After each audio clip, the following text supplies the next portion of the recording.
A very good morning to all. Welcome to the TSN online classes. Today I am going to explain class 10 science chapter number 11. The name of this chapter is Human Eye and Colorful World. बेटे इसके अंदर जो starting topic है related to the eyes वो deduct हो चुका है हमारा, और जो कोर्स में जितना हमें तैयारी करनी है वो कलरफुल वर्ल्ड में जो रिफ्रैक्शन पार्ट है, प्रिज्म की स्टडी है और जो नेचुरल फिनोमिना है उनकी स्टडी है, केवल वही पार्ट हमें तैयार करना है इसमें से। So the first is refraction of light through a glass prism. एक ग्लास प्रिज्म से लाइट का रिफ्रैक्शन किस तरीके से होता है इसकी स्टडी हम करेंगे। So first here a diagram.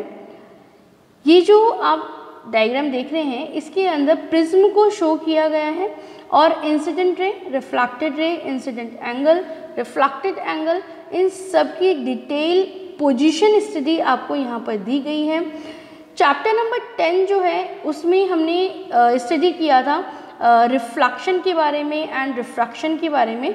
तो आप इस चैप्टर को स्टडी करने से पहले एक बार चैप्टर नंबर 10 जो है उसको ज़रूर गो थ्रू कर लें एक बार।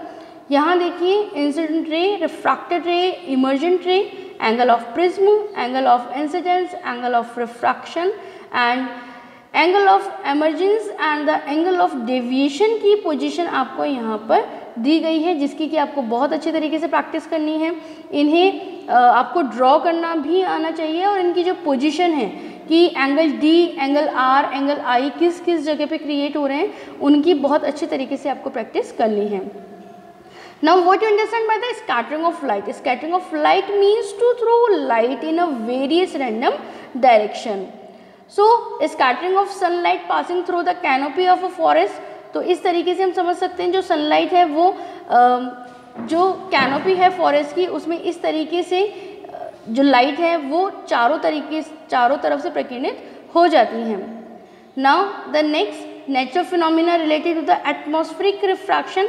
इसकी हम डिटेल स्टडी करेंगे कौन कौन से फिनोमिनास हमें देखने को मिलते हैं। फर्स्ट देखिए यहाँ पर rainbow formation. Now rainbow, a rainbow as an optical and meteorological phenomena that is caused by both reflection and refraction of a light in water droplets, resulting in a spectrum of a light appearing in the sky. It takes the form of a multicolored arc. Rainbow का जो formation है बेटे वो एक optical phenomena है जिसके अंदर reflection and refraction दोनों का ही बहुत ही इम्पॉर्टेंट रोल प्ले होता है। इसके बाद यहाँ बताया गया है कि इसमें वाटर ड्रॉपलेट्स जो होती हैं उनका बहुत ही इंपॉर्टेंट रोल प्ले होता है। आगे मैं आपको डिटेल स्टडी दूंगी किस तरीके से रेनबो का फॉर्मेशन होता है। तो यहाँ बताया गया है कि जब लाइट ड्रॉप वाटर ड्रॉपलेट के अंदर से निकलती हैं तो लाइट जो होती है वो एक स्पेक्ट्रम के रूप में हमें रिजल्ट मिलता है उसका, और एक आर्क बनता है। वो जो आर्क होता है वो मल्टी कलर्ड होता है। ठीक है, rainbow caused by sunlight always appearing the section of sky directly opposite to the sun. तो ये कहाँ पर देखने को मिलेगा आपको? जब बारिश भी हो रही है, सनलाइट भी है उस कंडीशन में, तो जहाँ पर सन की पोजीशन होगी उसकी अपोजिट डायरेक्शन के अंदर हमें रेनबो देखने के लिए मिलता है। The step involve in the rainbow formation. अब कौन कौन से स्टेप इसके अंदर इन्वॉल्व होते हैं? Light from sun strike rain drop. जो लाइट है जो कि हमें सन से मिल रही है वो रेन ड्रॉप के अंदर स्ट्राइक होती है। Some of the light is reflected, उसमें से कुछ लाइट ऐसी है जो कि रिफ्लेक्टेड हो जाती है। The rest of the light is refracted, और बाकी जो रिफ्लेक्शन होने के बाद की जो लाइट है वो क्या होती है? रिफ्रैक्टेड होती है। While light is split into a component colours. इसके बाद में वो जो लाइट है वो स्प्लिट हो जाती है कंपोनेंट्स ऑफ कलर्स के अंदर, and light is refracted against as it leaves rain drops, colours are further disperse. और उसके बाद में क्या होता है कि इस तरीके से जब रिफ्रैक्शन होता है लाइट का तो हमें 7 कलर का जो स्पेक्ट्रम है वो देखने को मिलता है। नाउ रेनबो फॉर्मेशन को यहाँ पर हमने डायग्रामेटिकली आपको शो किया है कि रेन ड्रॉप है उसमें जो सनलाइट है वो एंटर हो रही है, देन रिफ्रैक्शन एंड डिस्पर्शन की जो प्रोसेस है वो यहाँ पर कंप्लीट हो रहा है, और रिफ्रैक्शन जो है उसमें रेड और वायलेट कलर जो है वो हमें दिख रहा है, और इंटरनल रिफ्लेक्शन को भी इस डायग्राम के अंदर आपको शो किया गया है। अ rainbow is a natural spectrum appearing in the sky after a rain shower. जब बारिश होती है तो ये जो रेनबो हमें दिखाई देता है एक्चुअल के अंदर एक नेचुरल स्पेक्ट्रम है। It is caused by a dispersion of the sunlight by water droplets present in the atmosphere, और ऐसा इसलिए होता है क्योंकि सनलाइट का डिस्पर्शन हो रहा है। The water droplets act like a small prism. यहाँ पर जो वाटर ड्रॉपलेट्स है वो एक स्मॉल प्रिज्म के जैसे कार्य कर रही हैं। They refract and disperse the sunlight, then reflect it internally and finally refract it again when it comes out of the raindrop due to the dispersion of sunlight and the internal reflection by the water droplets we see the rainbow colors। और ये जो dispersion होता है ये हमें कैसे दिखाई देता है, रेनबो के कलर्स के रूप में दिखाई देता है। तो इसे हम डायग्रामेटिकली इस तरीके से समझ सकते हैं कि जो रेनबो का फॉर्मेशन हो रहा है बेटा वो तो एक नेचुरल फिनोमिना है, प्रकृति के अंदर होने वाली घटना है, लेकिन यदि हम लैब के अंदर डिस्पर्शन ऑफ वाइट लाइट की स्टडी करते हैं तो हमें वहाँ पे किसकी ज़रूरत होगी, ग्लास प्रिज्म की ज़रूरत होगी। यहाँ पर देखिए जो ग्लास प्रिज्म है उसका जो फ्रंट साइड है वो आपको यहाँ पे दिखाया गया है। Beam of white light prism के अंदर एंटर करती हैं एंड देन आफ्टर ये 7 कलर के अंदर डिस्पर्स हो जाती हैं। यहाँ पर ये जो 7 कलर है वो स्पेसिफिक है, ऐसा नहीं कि कोई भी 7 कलर्स होगा।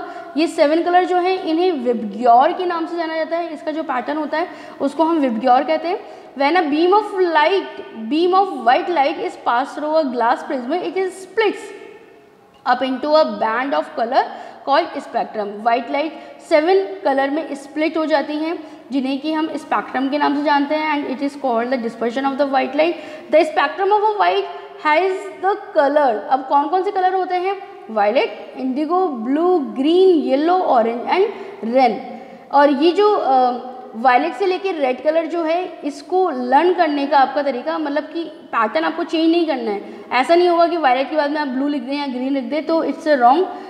जो पैटर्न आपको दिया गया है, जैसे कि हम प्रीडिक्टेबल लर्न करते हैं 1 से 20 तक की कंटिन्यूसली लर्न करते हैं, उसमें ऐसा नहीं होता कि हम कुछ भी कोई भी जो पार्ट है, कोई भी जो एटम है उसको हम लोग ले लें, ऐसा नहीं होता। कोई भी एलिमेंट को हम नहीं लगा सकते।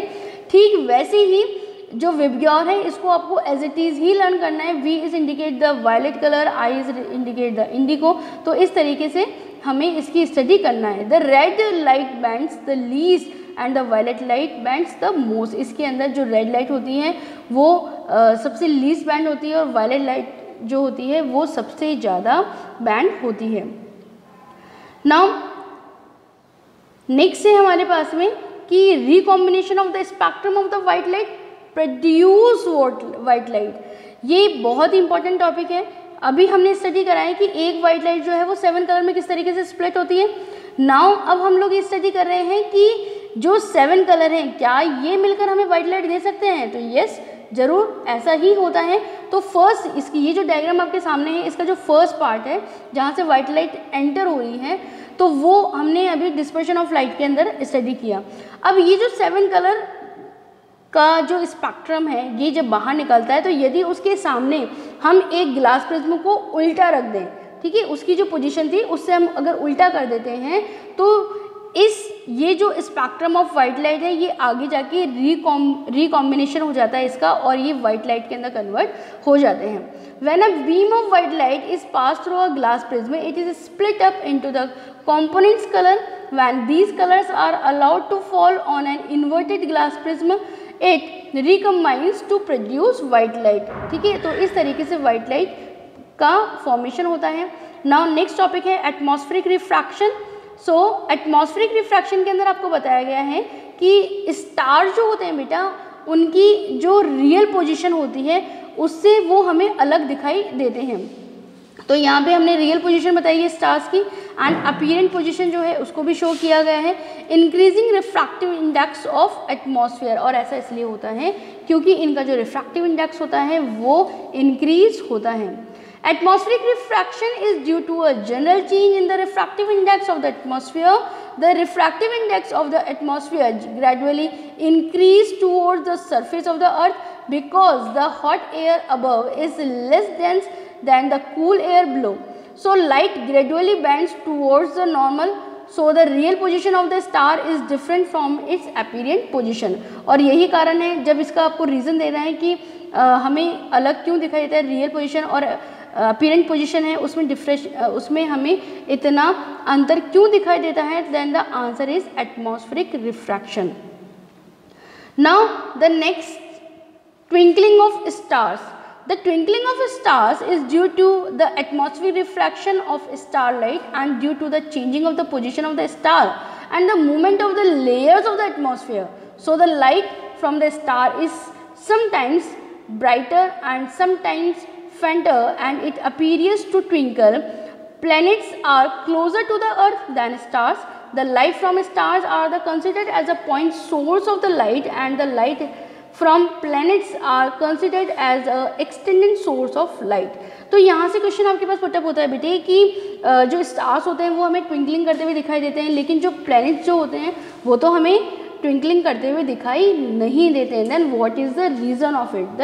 देन द रीज़न इज कि जो स्टार्स होते हैं वो प्लैनेट की तुलना में बहुत दूर होते हैं, तो जो डिस्टेंस होता है वो ज़्यादा होता है.